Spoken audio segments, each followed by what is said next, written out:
Abort. Penyebab abort ini banyak ya. Yang pertama misalnya seperti, bentar ya, saya tampilkan dulu ininya. Nah ini ya. Nah jadi alur daripada transaksi itu seperti ini. Jika ada suatu transaksi sesudah dimulai, maka transaksi tersebut akan aktif. Kemudian sesudah selesai, maka dia tidak langsung commit, tapi masih berada pada state partially committed. Nah, pada tahap ini jika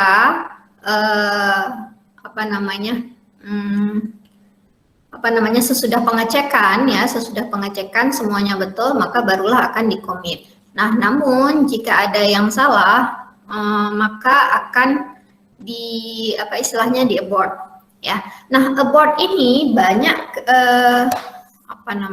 banyak ada beberapa kondisi di mana abort ini bisa terjadi.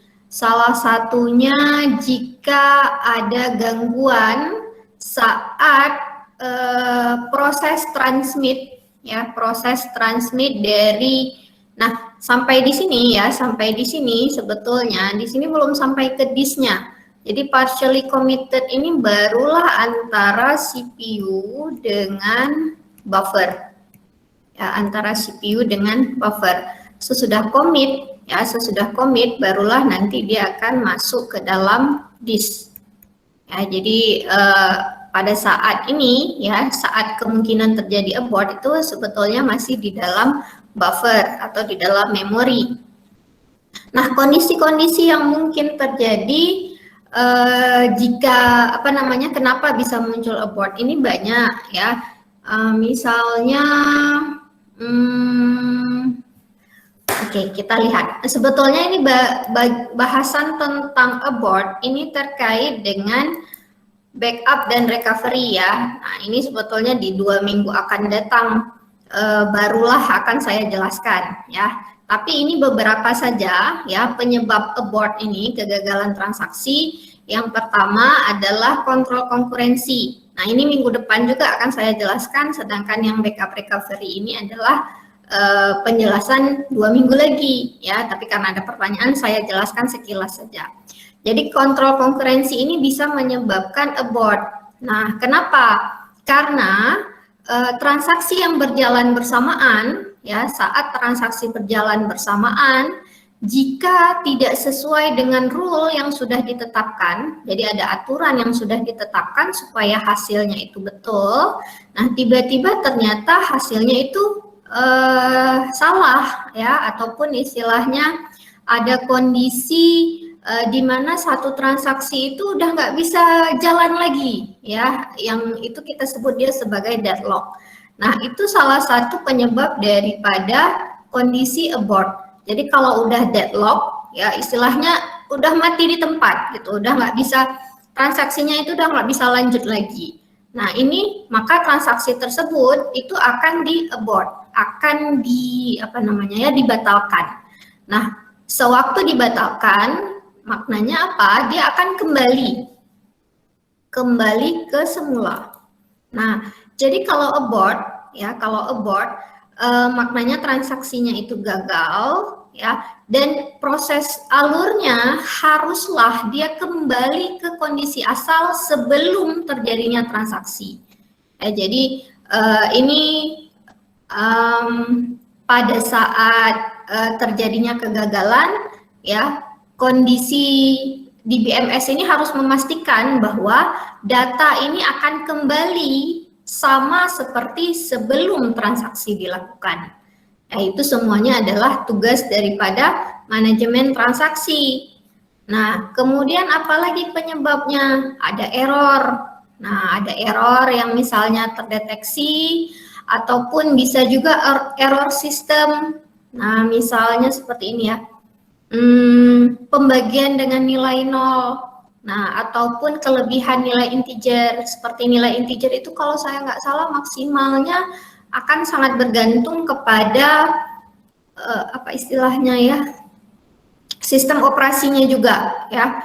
Jadi kalau sistem operasi dan hardware-nya. Jadi kalau hardware-nya itu semakin canggih berarti kapasitas satu memori bisa menyimpan data itu bisa lebih banyak ya.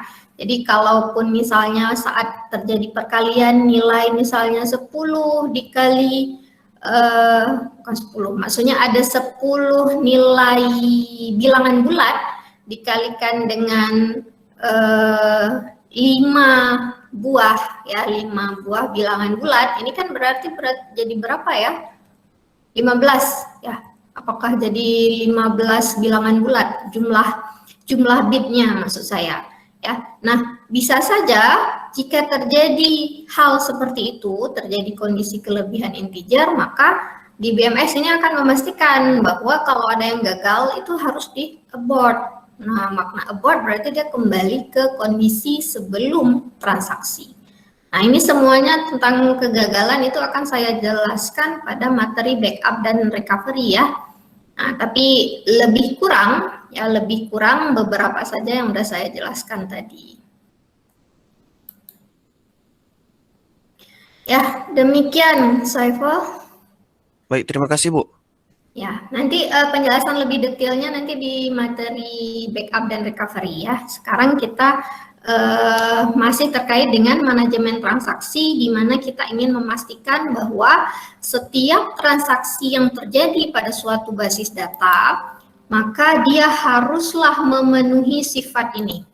Ya, dia haruslah memenuhi sifat ACID ini, di mana A untuk atomicity, C konsistensi, I isolation, dan D untuk durability. Ya, masing-masing udah saya jelaskan juga di video apa maknanya, juga contohnya seperti apa. Ada lagi yang ingin bertanya?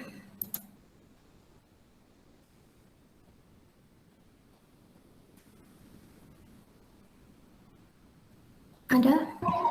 Bu, ya, izin bertanya Ya, tentang loss update ini masih kurang paham, Bu.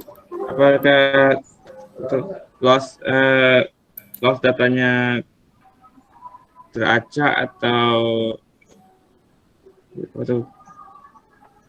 intinya maksudnya intinya loss update masih kurang ngerti. Oke. Boleh dijelasin? Oke, akan saya jelaskan ulang terkait dengan loss update. Nah, setiap transaksi ya. Nah, transaksi ini kan ada banyak apa namanya ya, banyak kondisi. Jadi ada kondisi yang hanya single user, maknanya hanya boleh satu user ada satu waktu, ataupun multi user. Nah, namun biasanya kayaknya jarang ya, sekarang single user nggak ada, umumnya itu semuanya pasti multi user. Maknanya satu sistem di BMS itu memang diperuntukkan untuk banyak user sekaligus. Misalnya kayak kalian akses SIM kuliah kan, SIM kuliah kan itu ada maksimalnya tuh, nanti kalau udah error, nah itu berarti sudah mencapai batas maksimal user yang bisa dihandle. Biasanya memang errornya itu yang saya perhatikan pesan errornya itu terkait dengan database ya, terkait dengan di BMS-nya, di mana di BMS-nya itu nggak sanggup menghandle sampai batas maksimal user tertentu ya. Oke, nah ini terkait dengan loss update ini terkait dengan kondisi transaksi ini terjadi saat transaksi kita lakukan pada sistem yang multi user. Ya, multi user itu berarti banyak user saat pada satu waktu itu bisa mengaksesnya. Nah, sehingga bagaimana caranya supaya banyak user itu bisa mengakses sistem secara bersamaan? Dikenallah istilah yang namanya konkurensi. Nah, konkurensi ini ada dua, ada yang interleave dan ada yang paralel. Kalau paralel, ya sifatnya berarti paralel, jadi ada beberapa CPU, nah ini anggap CPU-nya, ini ada CPU, jadi masing-masing kerja sendiri, ya seperti itu. Nah, kalau interleave, itu berarti hanya ada satu CPU, anggapannya berarti hanya satu server saja. Nah, jadi bagaimana caranya supaya server tadi itu kerjanya itu bisa berbarengan. Nah, transaksi pertama jalan, transaksi kedua karena tidak berkait dengan transaksi pertama juga bisa jalan, kemudian transaksi ketiga karena berkait dengan transaksi pertama mungkin dia harus menunggu dulu, ya. Jadi itulah dia yang kita sebut sebagai interleaf processing. Jadi memproses banyak user pada satu waktu, ya, secara konkuren. Nah, pada saat bagaimana caranya transaksi tersebut itu bisa dieksekusi secara bersamaan, ya, ada istilah yang namanya penjadwalan transaksi. Jadi transaksi itu kita jadwalkan, siapa yang pertama boleh akses, siapa yang berikutnya, kan ada jadwalnya, ya. Nah, jika transaksi tersebut kita tidak jadwalkan, maka ketiga masalah ini bisa saja muncul. Ada masalah loss update, uncommitted dependency, dan masalah inconsistent analysis. Nah, tadi terkait dengan pertanyaan Miswar, yaitu masalah loss update. Nah, masalah loss update ini terjadi ya pada kondisi konkurensi, ya, interleaf processing, di mana di sini dicontohkan ada dua transaksi, ya, ada dua transaksi yang diberi nama T1 dan T2. Nah, loss update ini akan terjadi karena ada update data pada transaksi pertama, ya, tidak terdeteksi update data tersebut pada transaksi yang kedua. Nah, kenapa tidak terdeteksi? Ya, karena mungkin yang transaksi pertama itu belum selesai melakukan proses update. Nah, transaksi kedua udah langsung mengambil datanya, sehingga sewaktu diupdate oleh transaksi yang pertama, update-annya itu tidak terbaca oleh transaksi yang kedua. Nah, sehingga itulah makna daripada loss update, ada update yang hilang. Oke, nah ini saya contohkan sesuai dengan tabel yang ada pada slide ini, ya. Contohnya di sini diberikan nilai X.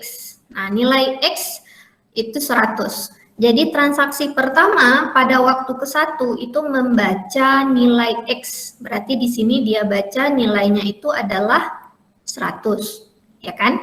Nah, kemudian pada waktu yang kedua, nilai 100 tadi dikurang 40. Anggaplah dia mau melakukan penarikan uang. Jadi awalnya dibaca nilainya 100, kemudian dia melakukan penarikan uang, berarti total saldonya sekarang dia tarik 40, berarti total saldonya di sini seharusnya sudah menjadi 60. Oke, ya. X sama dengan X kurang 40. Nah, pada saat ini adalah kondisi belum komit. Apa makna belum komit? Kondisinya itu masih berada di antara CPU dengan buffer, ya. Makna di dalam CPU dengan buffer berarti data tadi belum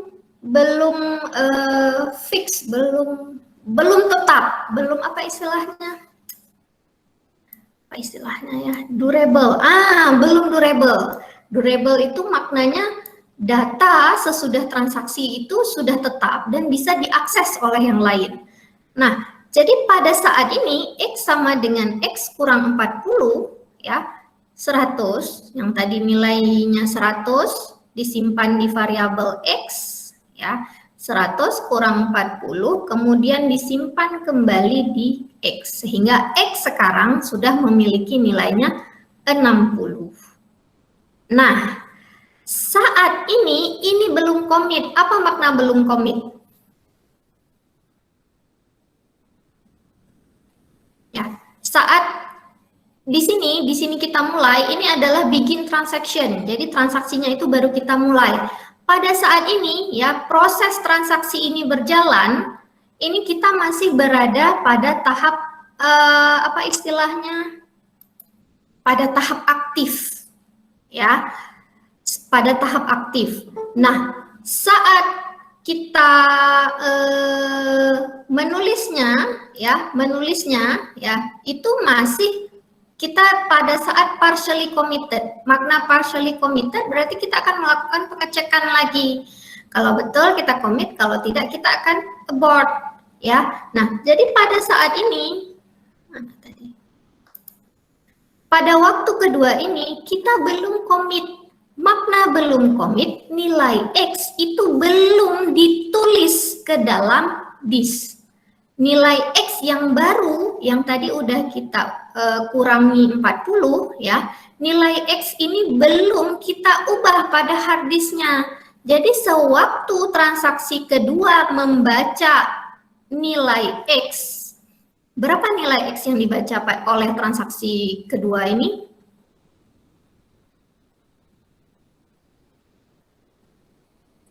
Yang awal, Bu. Berapa? 100 ya, Bu? 100. 100, Bu. 100. Jadi transaksi kedua membaca nilai X, nilai yang dibaca adalah 100. Kenapa nilainya 100? Belum dikomit, Bu. Ya, Belum simpan data. ya, belum dikomit, belum kita tulis pun kan? Ini kan belum tulis, transaksinya belum selesai, tulis aja belum. Udah selesai tulis, barulah dia komit. Nah, jadi istilahnya masih ada tahapan-tahapan lainnya lagi. Sehingga transaksi kedua di sini membaca nilai 100, nilai aslinya. Ya, karena memang belum diupdate nilainya, ya, nilai 60 ini belum diupdate pada hard disk. Ya, belum. Kenapa belum? Karena kan belum ditulis. Belum ditulis dan belum dikomit. Oke. Nah, sampai sini kemudian pada waktu yang ketiga, ya, pada waktu yang ketiga, transaksi pertama menulis nilai X. Ya, berdasarkan transaksi pertama, nilai X, variabel X-nya itu kan sudah jadi 60. Nah, jadi di sini dia tulis nilai X, ya, nilai X-nya itu adalah 60. Oke, 60. Nah, kemudian dikomit, ya, dikomit. Kemudian, nah, pada waktu yang bersamaan, transaksi kedua menambah nilai X-nya dengan 20. Tadi nilai X variabel yang disimpan berapa? 100. 100 ditambah 20, berapa? 120. 120. Ya, 120. Kemudian tulis itemnya. Jadi di sini yang ditulis berapa? 120. Jadi yang akan tersimpan pada hard disk itu berapa nilainya? 120. 120. Nah, apa yang terjadi di sini? Ada nilai yang diupdate yang hilang, lost update. Jadi di sini ada nilai X yang diupdate tapi hilang, tidak terbaca. Nah, sehingga hasilnya ini adalah salah.